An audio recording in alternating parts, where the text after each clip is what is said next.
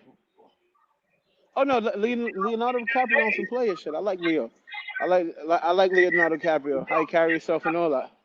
He's cool. Yeah, all right. Okay. You know, he ain't submitting to these hoes. He's switching them. He having his funniest joy in his life in his youthful years. You know, he didn't sell his soul to the bitch. So I respect it. And once you sell your soul to them, they change, man. You throw that ring on it, shit's gonna change. Hey, Ted, look at this young man. I like this dude. I like this dude. Oh, thank you, brother. I appreciate that. I'm Sco Bay, Khalil Bay. I call it sometimes. Me and Ted kick it. That's Uncle Ted right there. That's Uncle Ted. I log on. I get some wisdom from Ted. He's got a higher level of thinking. I'm more brash with it. Okay. So you're gonna get a couple B words from me, you know.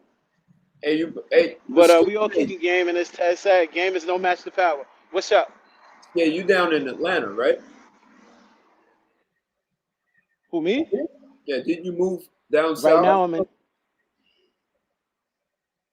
I'm in Dallas, Texas right now. Oh, you're in Texas. Okay. All right. Never mind. Okay. Yeah, I'm in Dallas, Texas right now. I'm in Atlanta. All right. So you moving around then, huh? So I you know, this is an interesting conversation. Think about it, right? So it's for me it's mind-boggling when a man says hello to a woman and the woman, and I've had these conversations with women. 90 seconds. The woman gets upset, and I ask a woman, you know, I've asked women, why would you ever get upset if all he says is hello? She's like, well, I know what that hello means. He wants to fuck me. So then you wonder, well, what's wrong with sex? So what if he wants to have sex with you? Like, what's the crime? Even if I look at your breast, if I look at your body, like, where's the crime? Like, there's nothing unethical about looking at another human being. 60 seconds. So women have, as you were saying, Scobay, demonized the whole notion of something that's so natural, which is sexuality. That's how all of us got here. Is two people had sex, unless your parents were at an orgy, then you know that's a whole different story. So the real point that I'm getting at here is women don't see how they are playing themselves. So they're demonizing men for having sex. We started talking about guys who've been penalized, who put themselves in power positions, and they got knocked down for either desiring or having sex with women. And 10 seconds. And men are now looking at the big picture. They're looking at how that is happening and how your whole life could be ruined. You're the CEO of a company. The board loves you. The investors love you. Wall Street loves you. And you just lost your job because you had sex. Now, I got it. They signed contracts that said they will not fraternize with employees. They won't be having sex. They signed agreements that they won't do that. But I guess the big problem is we've made sex this horrible thing that can cause you to have your whole life destroyed. And men are watching this and developing new attitudes towards women. And so you guys, you bring up a good point in saying, well, we don't have women doing this, but I'm comfortable to say, Reg, you got to go on mute because I can hear the horns beeping. I will assert that I've been out with women of significant companies who are CEOs, and if I would have had a sexual relationship with those women, I would have gotten the business I wanted. I didn't. The women were in the same power position as a man, and they used it and they leveraged it. So when and when we look at the teachers who have sex with boys, with minors, they're slapped on the wrist. They're hardly penalized. So what we've done is we figured out how to sort of push women to the side and say, oh, if women do the same thing that men do, if they're rich and powerful and can make decisions that control the lives of millions, those women are allowed to do that. What women would say, even if there was a CEO who did that, what women would say is, well, men did it, and they would say that woman is powerful. But when men do it, we're demons and we're horrible and we shouldn't be allowed to be in these positions anymore. Men are watching this, and it's altering the way men look at women. And in the end, women are going to lose. Like there's no way for women to win this in the long run, because if they are biting the hand that feeds them, if you think about it, most of the jobs women have, I talked about the CEO of General Motors. Most of the jobs women have and the jobs they aspire for are inside of companies founded by men. So if women demonize men too much, they could end up cutting themselves off from the very opportunities they want. I mean, Me Too, it's actually already started, because the whole Me Too movement has made men nervous. And one of the ways women move up the corporate ladder is to have a mentor. And over 90% of the time, their mentor is going to be a man that helps pull them up the corporate ladder, partly because women don't work well together in corporations. They don't help as much as people think they do. And if you're in a company founded by men, and most of the men in power naturally would be men because it's founded by men. So you would want to find a male mentor, and men are becoming nervous about mentoring women. And those mentor sessions need to be private, one-on-one, so they can really discuss things. And men do not want to be one-on-one with women. So women are cutting off their nose to spite their face. They're demonizing men. And there's no way for women to win in the long term. Because if you demonize men long enough and penalize them long enough, what men will have to do is stop hiring so many women. They will have to put a barrier for how far a woman can go, and that will be the way men will protect their careers. And women don't see that they're actually fighting a losing battle. They're slitting their own wrist to win a few extra brownie points.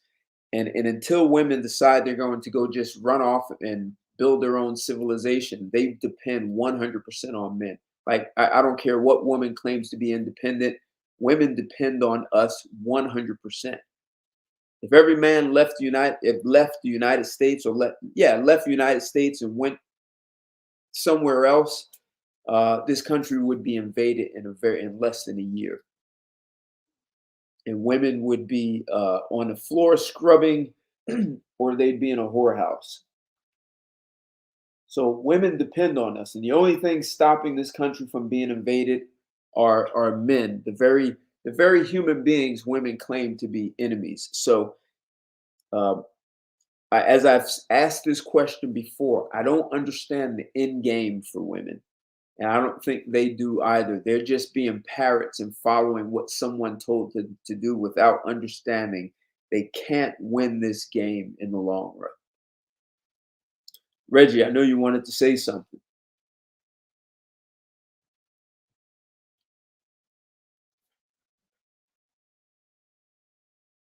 And I guess you must be on mute. You must be in a noisy area.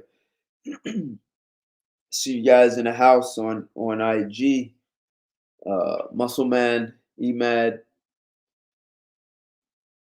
Fella, Ruat Fella. So this conversation actually started out talking about. Go ahead, Reggie. Say that. Yeah. I hear it. So this conversation started out talking. Did former CEO of McDonald's bring new meaning to the Happy Meal? He had sexual relations with several women in the company. What was interesting is he had sexual relations when he was not the CEO, before he became CEO. He was seeing a woman of this PR firm. The board knew about it when they made him CEO. They had no problem because even though that PR firm was doing business with McDonald's, she wasn't an employee and it's consensual. When the board found out he was having consensual sex with one woman, that lit a fire. They had to make a decision. They got rid of him, but they gave him a great severance package.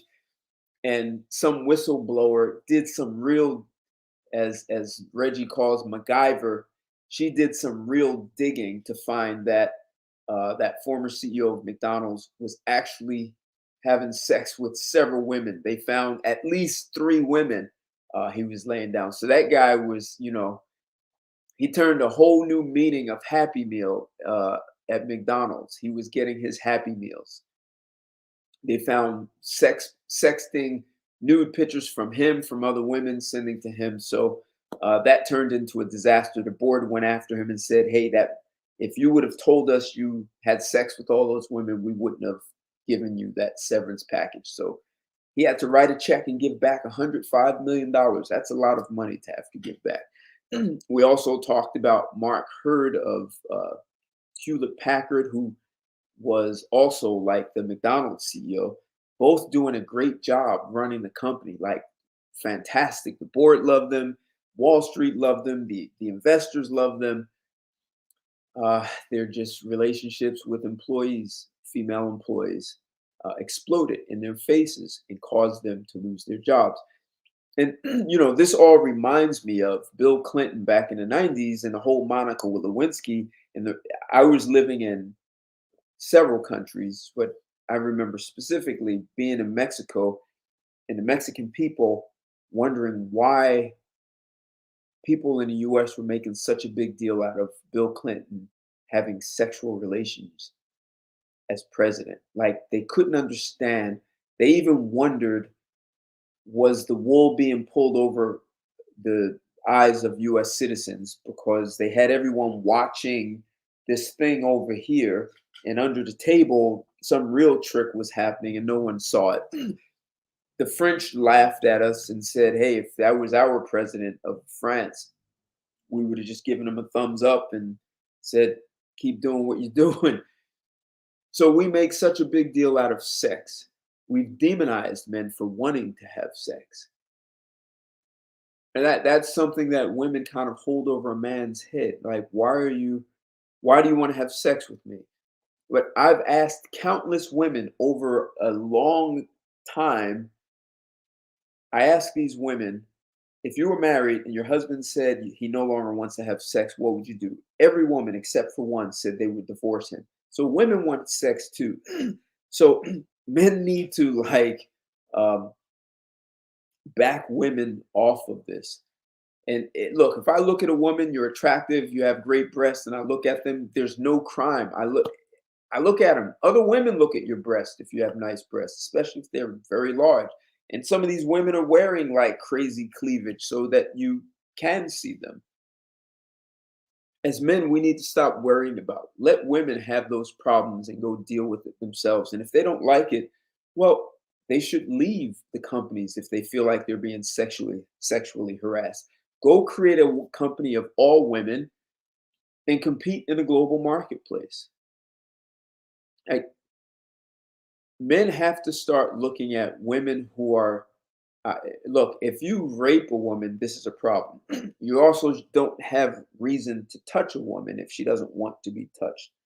But the idea that you looked at a woman, you made a sexual joke. I mean, all these things that men just do naturally, that's part of bonding. When we work together, when we hunt, women want us to be hunters. Well, if men go out on a hunting, they're going to tell dirty jokes. They're going to say all kinds of things, and they're going to have a good time. And they come back with the game that they captured and they feed the village. That doesn't change just because we're not in this brutal, raw hunting in the wilderness. We're now working in these sophisticated buildings, but men are still human beings, and we're now hunting at work in a company with our peers. And if women really do have a problem with men being men in corporations, women need to look at an alternative to creating female-only competitive companies. I'd love to see a women-founded Fortune 500 company with all women, 5,000, 10,000, 20,000 women, including the janitors and all the heavy lifting jobs, and compete, make cars, make televisions, make shoes. Men need to start taking a stand and saying, that's enough. We've gone too far. But perhaps we're going to get there anyway. It's just going to take a longer ride to get there. I mean, technically, if a man starts a company, he's not obligated. I understand we have laws on a book, but you have the right to hire whoever you want. People should be able to hire the best person to work in their company. And yes, it is nice to have women working in a company, but not to the detriment that men are being, their entire livelihood is being crushed for having sex. I mean, I just don't, when you think about that, that's mind-boggling, because all of us are here because our parents had sex. I mean, if you don't understand that, you're beyond naive. So if the only reason we're here is because we had sex, why are we demonizing men having sex drives? And if you really understand, there's formal and informal research that says very successful men, highly ambitious men, generally have large sex drives. So how can you have this man who makes it to the top of the food chain in a Fortune 500 company with tens of thousands of employees, and only one man rises to the top to be CEO? That's a hell of an ambitious man. And if very ambitious men have large sex drives, how do you think? Yes, dick control, but how do you think that just goes away when that's part of his makeup? That aggressive driven sex drive, that aggressive driven desire to succeed, to drive revenues, to produce results. Sex is one result you produce, and it's very healthy for you. So maybe we need to rethink how we look at men and sex. Maybe we have this Puritan philosophy and mindset that's so outdated that it should have been destroyed hundreds of years ago here in the US. Other countries don't seem to have it to the extent we do. So as men, maybe it's time for us to re-examine whether women should be in the workforce to the extent they are. I mean, if it's going to cost us men our own humanity, how do we breed the best executives, the best performers in anything, if we have to suppress our own humanness? And sex drive is part of humanity. That's how we've existed for so many, who knows how many millions of years. Perhaps it's billions and they don't tell us. Reggie, you want to say something? Well, I did.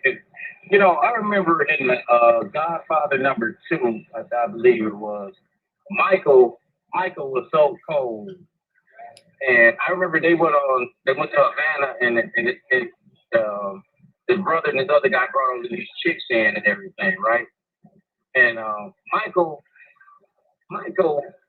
didn't give a shit about them chicks or whatever. He was focused on the business and what needed to be done as far as the family and the business and everything. So when you were talking about that, I was just, that came to mind that there was, it was only a movie, but I do know probably in that mafia lifestyle with those type of guys is that, they don't get caught up in those type of things or whatever. And, they have power now, but sex is not a priority to them, or maybe they just have what do you want to call it? I don't know what the word you might want to. But they have it's common for them to have mistresses, Reggie, right? Well, we know that. No, they're allowed to have mistresses right. if they wanted. That's my whole point of it.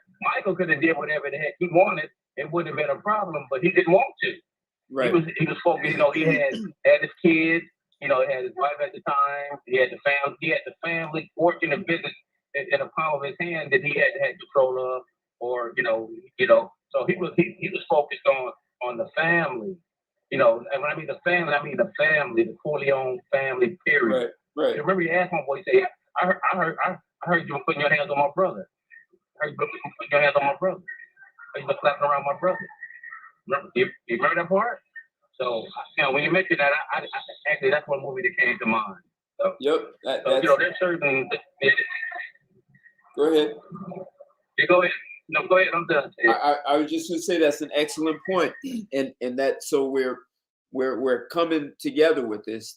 Men need to have that kind of focus, and if women don't like it, then they can start their own, because it's men who built this civilization. It's men who drive the corporations the way they do.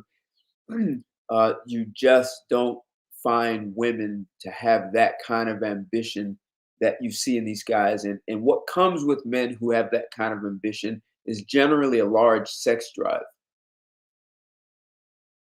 I mean, if you condemn them and you have the weaker guys, you probably won't have the same kind of aggressive, globally competitive companies that we have now. And if that's where we're going with the United States, we might as well start learning Mandarin. Hey, Ted, I want to say something else. I want guys to understand that these women find pleasure in destroying me. It's almost like the Black Widow. It's kind of funny because it's almost like the Black Widow syndrome, and they find pleasure in destroying your life. Even when you call it cut off your nose to spite your face or whatever, they don't care when they get to that point. So, I actually sit back and just, have thought about it, that they'll get with you because you're doing good, but her whole time she's thinking about how she can screw up everything for you, how she can break you down off your mountain. So I'm really beginning to believe that these bitches really have a biological drive inside with them, but they actually have some kind of deep-rooted hatred for me. Now, the fact that they got only way that they can fulfill, only way a woman can fulfill her biological agenda is with the assistance of a man.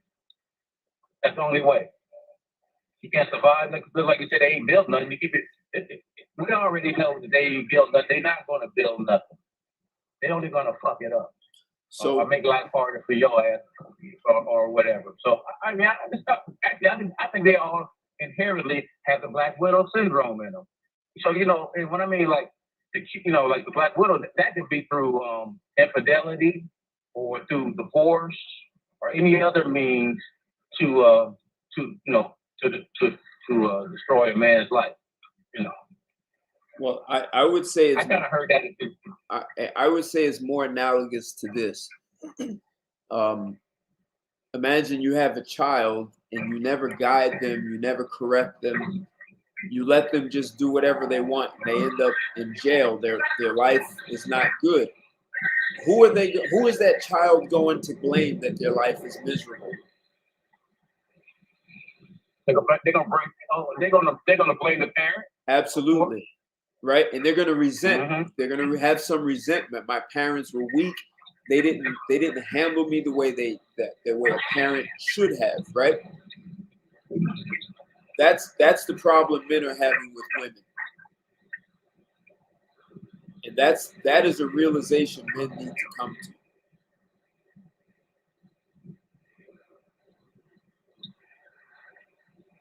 Well, yeah, and you know what? I mean, that's a great. Oh my goodness, that's a great analogy. Really, I mean, it's great. I mean, it's a lot of truth there. Because I've always said these broads ain't nothing but damn children, you know.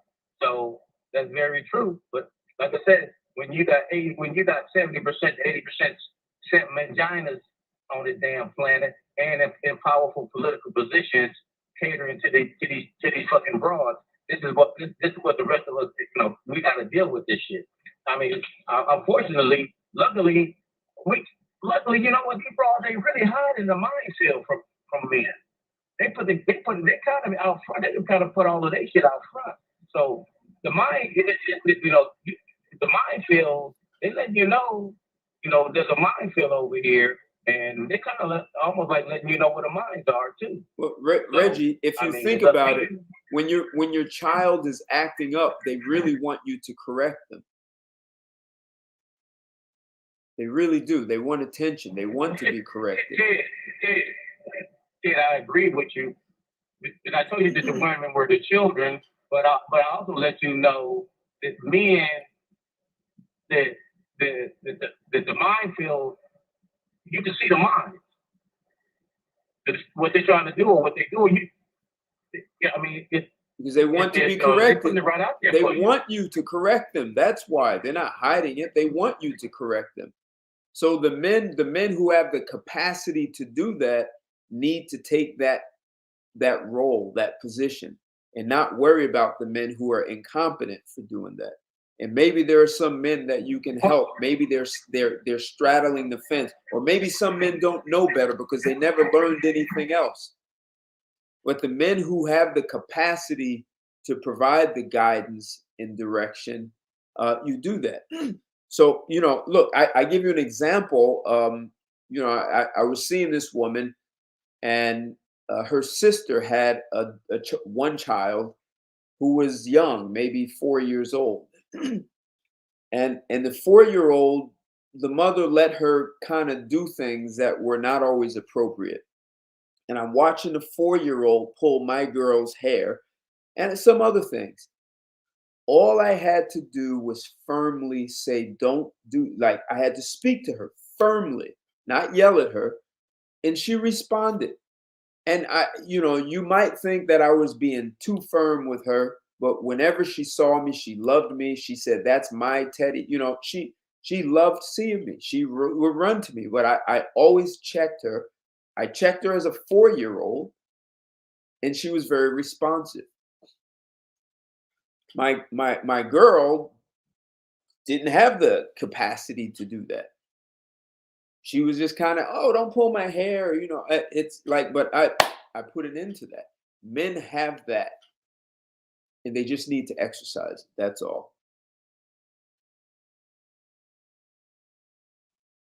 And the more men who exercise it,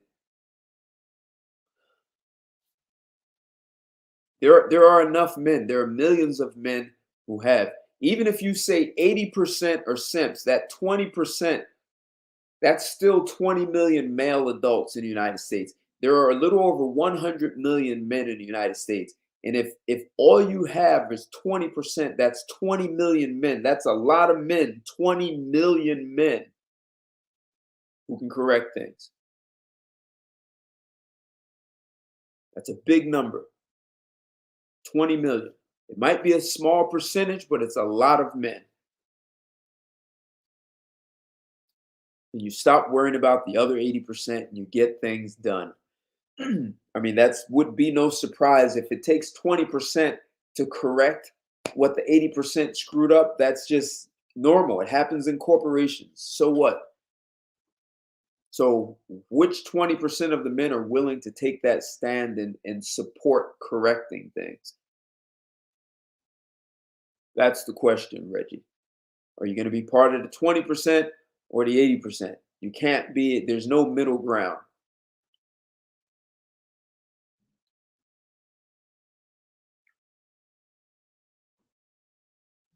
So men build these great organizations, these great cities, and we're being knocked over for wanting to have sex. I really say it's time for us to renegotiate relationships and terms and what we call ethics and unethical, and this whole Puritan culture that has been at the foundation of the United States needs to be just completely gutted and a completely new foundation put in. And if it takes the 20% of us to do that, so be it. Well, okay. Well, then I'm gonna have to go with my boy Christopher. It's gonna have to be bloodshed, bro. So I can tell you that we're gonna have to be like my man Ajax and the Warriors. Everybody gonna have to be like Ajax, okay? We can at 20%, we can handle 80% as long as they all win. Who's down? Yeah, listen. Yeah, that is one way to do it. And if you don't have any other skills, that would be the only way to do it. But if you have better skills than that, you actually can be a lot more savvy about it.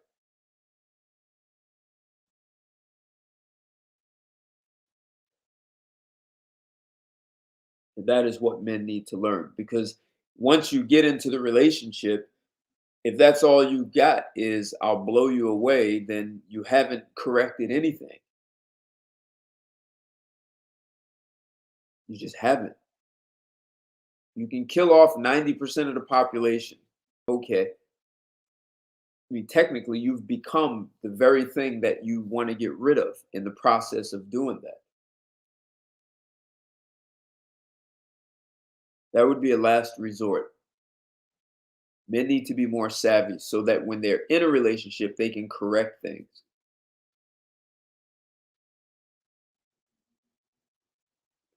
And I'll say the last word, and that is self-mastery. And men who have not pursued their own self-mastery might as well be part of the 80%.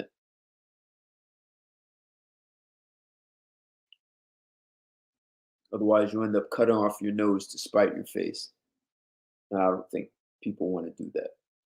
So I appreciate you guys. Scobe, thanks for jumping in here and dropping some some knowledge in the chat. Reggie, always love having you. I thought this conversation could be somewhat provocative. It's hot off the press, and I also took this opportunity for us to maybe take a new perspective on how we look at men and sex and the workplace. Perhaps women really don't belong in the workplace with men, or at least not in the masses that they want to be in. So this is up to men. So guys, if you haven't smashed the like button, and for all you ladies who are watching, smash that like button before you leave and leave a comment. If you haven't subscribed to my channel, this is a good time to do that.